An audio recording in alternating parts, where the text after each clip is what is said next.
जय हिंद दोस्तों, स्वागत है आप सभी का हमारे इस channel board exam by Thakur sir के इस ऑफिशियल यूट्यूब चैनल पे। तो आज के इस क्लास में हम क्लास 10वीं के गद्य खंड के सभी महत्वपूर्ण ऑब्जेक्टिव टाइप क्वेश्चन देखने वाले हैं, जो कि आपके एग्जाम के दृष्टिकोण से काफ़ी महत्वपूर्ण है। तो आपका पहला ऑब्जेक्टिव क्वेश्चन हो जाएगा, डॉक्टर भीमराव अंबेडकर का जन्म कब हुआ था? तो 14 अप्रैल 1891 को। आपका दूसरा प्रश्न हो जाएगा, श्रम विभाजन और जाति प्रथा के लेखक कौन है? तो बाबा साहेब भीमराव अंबेडकर जी। आपका अगला प्रश्न है, आदर्श समाज स्वतंत्रता समानता क्या है भ्रातृत्व पर आधारित होगा, यह किसने कहा? तो भीमराव अंबेडकर जी ने। किसने? भीमराव अंबेडकर जी ने। आपका अगला प्रश्न हो जाएगा, श्रम विभाजन और जाति प्रथा के लेखक कौन है? तो बाबा साहब डॉक्टर भीमराव अंबेडकर जी। आपका अगला प्रश्न है, डॉक्टर अंबेडकर ने किस पत्रिका का संपादन किया था? तो बहिष्कृत भारत। क्या? बहिष्कृत भारत। आपका अगला प्रश्न है, डॉक्टर अंबेडकर का जन्म किस राज्य में होता? तो मध्य प्रदेश। कहाँ पे? मध्य प्रदेश। आपका अगला प्रश्न है, डॉक्टर अंबेडकर ने पीएचडी की उपाधि कब प्राप्त की थी? तो 1916 ईस्वी में। आपका अगला प्रश्न है, the caste in India their mechanism किनकी रचना है? तो भीमराव अंबेडकर जी की। किसकी? भीमराव अंबेडकर जी की। आपका अगला प्रश्न है, पेशे को दोषपूर्ण पूर्व निर्धारित करती हैं तो जाति प्रथा। आपका अगला प्रश्न है, आर्थिक पहलू से भी जाति प्रथा है तो क्या है? हानिकारक। क्या? हानिकारक। आपका अगला प्रश्न है, डॉक्टर भीमराव अंबेडकर की रचना है तो कौन सी रचना है? The rise and fall of the Hindu women. क्या? The rise and fall of the Hindu women. आपका अगला प्रश्न है, आधुनिक सभ्य समाज कार्य कुशल के लिए आवश्यक मानता है तो श्रम विभाजन। आपका अगला प्रश्न है, डॉक्टर भीमराव अंबेडकर की रचनात्मक के प्रेरक थे तो कौन थे? ज्योतिबा फुले। कौन? ज्योतिबा फुले। आपका अगला प्रश्न है, किनके प्रोत्साहन पर बाबा साहेब उच्चतर शिक्षा प्रदान करने हेतु न्यूयॉर्क गए थे? तो कौन सा? बड़ौदा नरेश। किसके? बड़ौदा नरेश के बदौलत। आपका अगला प्रश्न है, बुद्धा एंड हिज थंब के लेखक कौन है? तो डॉक्टर भीमराव अंबेडकर जी। आपका अगला प्रश्न है, जो कि चैप्टर 2 से है, इसके काफ़ी महत्वपूर्ण ऑब्जेक्टिव टाइप क्वेश्चन देखने वाले हैं। तो आपका पहला प्रश्न है, मोटर कार को किससे खतरा था? तो खोखा से। आपका अगला प्रश्न है, सेन साहब ने किसे खूब फटकार लगाई थी? तो खोखा। किसे? गिरधर लाल को। सॉरी, किसको? गिरधर लाल को। आपका अगला प्रश्न है, मदन अक्सर किसके हाथों से पीटता था? तो पिता के हाथों से। किसके हाथों से? पिता के हाथों से। आपका अगला प्रश्न है, सेन साहब ने अपने पुत्रों को क्या बनाना चाहते थे? तो बिजनेसमैन या इंजीनियर। आपका अगला प्रश्न है, गिरधर लाल किस वर्ग का प्रतिनिधित्व था? तो निम्न मध्यम वर्ग के। आपका अगला प्रश्न है, गिरधर लाल कौन था? तो मदन के पिताजी। कौन? मदन के पिताजी। आपका प्रश्न है, लड़कियां क्या है? कठपुतलियां। किसे इस बात पर गर्व है? तो माता पिता को। आपका प्रश्न, मदन की उम्र क्या थी? तो लगभग कितने थे? 5 से 6 साल। आपका अगला प्रश्न है, क्या है? कासू मदन के साथ किस खेल में शारीरिक होना चाहता था? लट्टू के खेल में। कौन सा? लट्टू के खेल में। आपका प्रश्न है, नलिनी भूषण शर्मा की माता का क्या नाम था? तो रत्नावली शर्मा। आपका अगला प्रश्न है, सेन साहब किसके व्यंग से क्या है एटकर है? तो पत्रकार महोदय के व्यंग से। आपका प्रश्न है, मदन के पिताजी क्या थे? तो मदन के पिताजी कौन थे? गिरधर लाल जी। कौन? गिरधर लाल जी। आपका प्रश्न, विश्व के दांत कहानी किस वर्ग के अंतर्विधियों के उद्गार करती है? तो कौन सा? मध्यम वर्ग के। कौन से? मध्यम वर्ग के। आपका अगला प्रश्न जो कि है, भारत से हम क्या सीखे? जिसके लेखक है मैक्स मुलर जी। कौन? मैक्स मुलर जी। तो आपका पहला प्रश्न है, सर विलियम जॉनसन भारत ने यात्रा कब की थी? 1788 ईस्वी में। आपका अगला प्रश्न है, किसे वाराणसी के पास सोने के सिक्के से भरा हुआ एक घड़ा मिला था? तो क्या है? वारेन हैंगिंगस्टन को। आपका अगला प्रश्न है, मैक्स मुलर ने विश्व की सबसे प्राचीन भाषा कौन सी भाषा को कहा है? तो संस्कृत को। आपका अगला प्रश्न है, भारत को कैसे स्वप्न दर्शियों की आवश्यकता है? तो क्या है? सर विलियम जॉनसन के जैसे। आपका अगला प्रश्न, संस्कृत भाषा के साहित्य का विस्तार लगभग कितने लंबे काल तक है? तो 3000 वर्ष तक। आपका प्रश्न है, वारेन हैंगिंगस्टन था तो भारत का गवर्नर जनरल।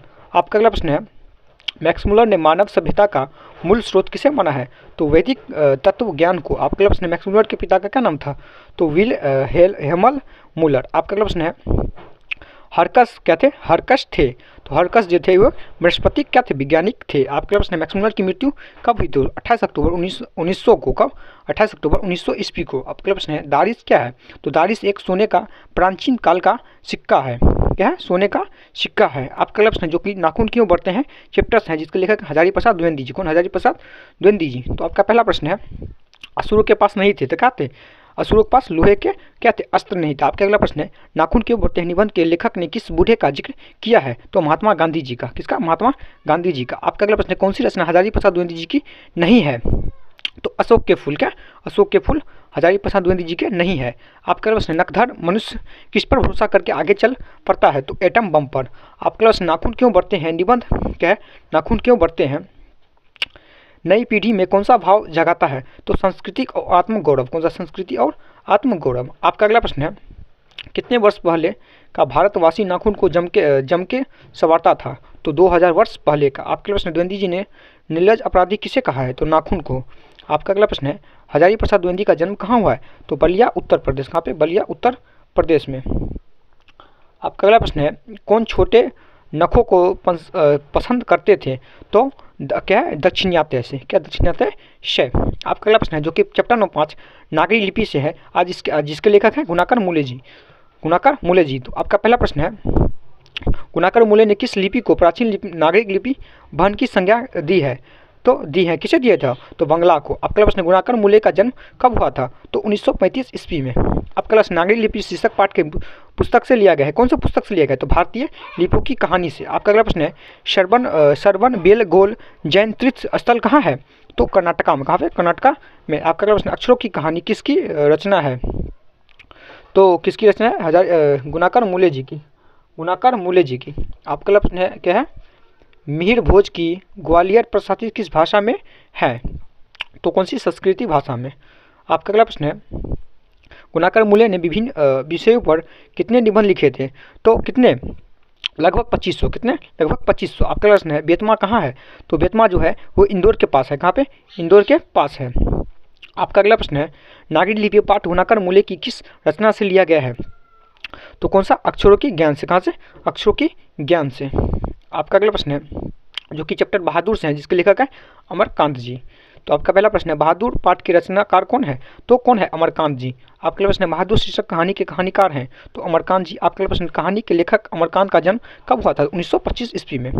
कब, 1925 ईस्वी में। आपका अगला प्रश्न है अमरकांत का जन्म कहाँ हुआ था, तो बलिया उत्तर प्रदेश में। कहाँ पे, बलिया उत्तर प्रदेश में। आपका अगला प्रश्न है जिंदगी और जो किसकी रचना है, तो अमरकांत की। आपका अगला प्रश्न है अमरकांत ने इंटरमीडिएट कब किया था, तो 1946 ईस्वी में। कब, 1946 ईस्वी में। आपका अगला प्रश्न है अमरकांत ने बीए कब किया था, तो 1947 ईस्वी में। आपका अगला प्रश्न है अमरकांत की रचना है, तो कुहासा, कौन सा, कुहासा। आपका अगला प्रश्न है अमरकांत ने किस दैनिक पत्रिका के संपादकीय विभाग में नौकरी की थी, तो सैनिक। कहाँ के, सैनिक में। आपका अगला प्रश्न है निर्मला कौन थी, तो निर्मला कहानीकार की पत्नी थी। आपका अगला प्रश्न है मित्र मिलन के रचनाकार कौन है, तो अमरकांत जी। कौन, अमरकांत जी।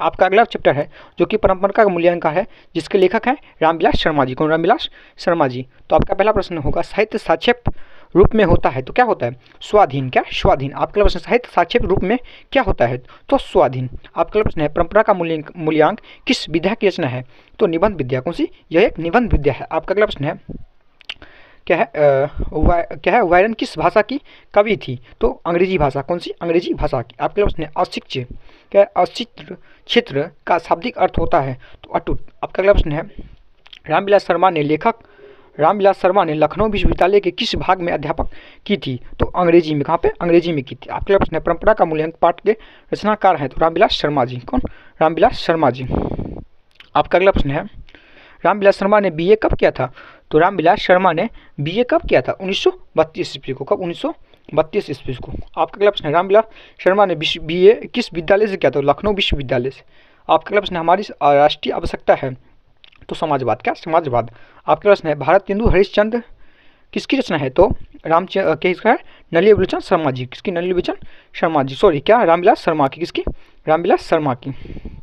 आपका अगला प्रश्न है साहित्य के निर्माण में किनकी भूमिका क्या है, निर्णायक होता है, तो क्या है, प्रतिभाशाली मनुष्यों की। किसकी, प्रतिभाशाली मनुष्य की। आपका अगला चैप्टर होगा जो कि है जीत जीत में निरखत हूँ, जिसके लेखक हैं बिरजू महाराज जी। कौन, बिरजू महाराज जी। तो आपका पहला प्रश्न हो जाएगा जीत जीत में निरखत हूँ किस विद्या की रचना है, तो साक्षात्कार। क्या, साक्षात्कार। आपका अगला प्रश्न पंडित बिरजू महाराज ने अपने पिता के साथ आखिरी प्रोग्राम कहाँ लिया था, तो कहाँ पे, मैनपुर। कहाँ पे, मैनपुरी में। आपका अगला प्रश्न पंडित क्या है जब पंडित बिरजू महाराज को संगीत नाटक अकादमी अवार्ड मिला तब उनकी उम्र क्या थी, तो 27 वर्ष। कितने, 27 वर्ष। आपके प्रश्न पंडित बिरजू महाराज लखनऊ घराने के किस पीढ़ी के कलाकार थे, तो वो कौन सी, 8वीं पीढ़ी। कौन सी, 8वीं पीढ़ी के। सॉरी कितने, 7वीं पीढ़ी, कितनी सी, 7वीं पीढ़ी के। आपका अगला प्रश्न है पंडित बिरजू महाराज है तो क्या थे, नर्तक थे। आपका अगला प्रश्न, पंडित बिरजू महाराज किस घराने से आते हैं, तो लखनऊ घराने से। कौन से, लखनऊ घराने, यानी कि उसका घर कहाँ था, लखनऊ में। आपका प्रश्न है पंडित बिरजू क्या है, पंडित बिरजू महाराज के शागिर्दे थे तो क्या, शाश्वती। आपका प्रश्न, इनमें से कौन पंडित बिरजू महाराज की शिष्य नहीं थी, तो अनुराधा। आपका प्रश्न, बिरजू क्या है, बिरजू महाराज की कितनी संतानें थी, तो 2, कितने, 2। आपका अगला प्रश्न है आखिरी प्रोग्राम के समय बिरजू महाराज ने के बापूजी कितने साल के थे, तो 54 साल, कितने, 54 साल के। आपका अगला पंडित बिरजू महाराज की पहली शिष्या कौन थी, तो लक्ष्मी। कौन, लक्ष्मी। आपका अगला प्रश्न है क्या है, बिरजू महाराज का साक्षात किसने लिया, तो लक्ष्मी वाजपेयी ने। किसने, लक्ष्मी वाजपेयी ने। आपका अगला प्रश्न है जो कि चैप्टर नंबर 9 है अवेन्यू, जिसके लेखक है अशोक वाजपेयी जी। कौन, अशोक वाजपेयी जी। तो आपका पहला प्रश्न हो जाएगा अशोक वाजपेयी के पिता का नाम क्या था, तो परमानंद वाजपेयी। आपका प्रश्न आंद्रे वेता क्या है, तो कवि। क्या, कवि। आपका प्रश्न कुमार गंधर्व क्या है, तो शास्त्रीय नायक। क्या, शास्त्रीय गायक। आपका अगला प्रश्न है अवेन्यू किस देश में है, तो दक्षिणी फ्रांस। आपका प्रश्न है इनमें से किसका संपादन अशोक वाजपेयी ने किया, तो पहचान। आपका अगला प्रश्न है रोन नदी कहाँ है, तो कहाँ पे, दक्षिण फ्रांस में। कहाँ पे, दक्षिण फ्रांस में। आपका प्रश्न है किसने पोप की गतिविधियों पर नजर रखने के लिए किला बनवाया था, तो फ्रेंच शासकों ने। आपका प्रश्न है कार्थुरिशियन संप्रदाय का ईसाई मठ था, तो लाल सूत्र। क्या, लाल शत्रुज। आपका प्रश्न नदी के किनारे भी नदी है, महाकाव्य के कवि है, तो अशोक वाजपेयी जी। कौन, अशोक वाजपेयी की।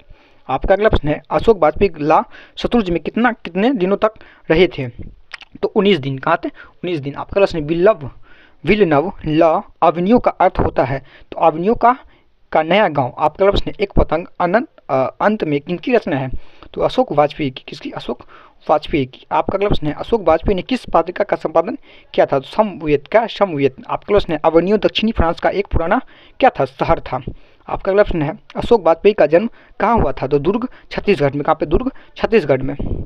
आपका अगला प्रश्न है पिकासो की प्रसिद्ध रचना का शीर्षक है, तो क्या है, ला मादामोजेल द अवेन्यू। क्या, ला मादामोजेल द अवेन्यू। आपका अगला प्रश्न है जो कि चैप्टर नंबर 10 जिसके कौन सा है, मछली, जिसके लेखक है विनोद कुमार शुक्ल जी। कौन, विनोद कुमार शुक्ल जी। तो आपका पहला प्रश्न हो जाएगा क्या है, मछली लेकर कौन भाग गया था, तो कौन, मंगू। कौन था, और मछली लेकर कौन भाग गया था, सॉरी संतु। कौन, संतु।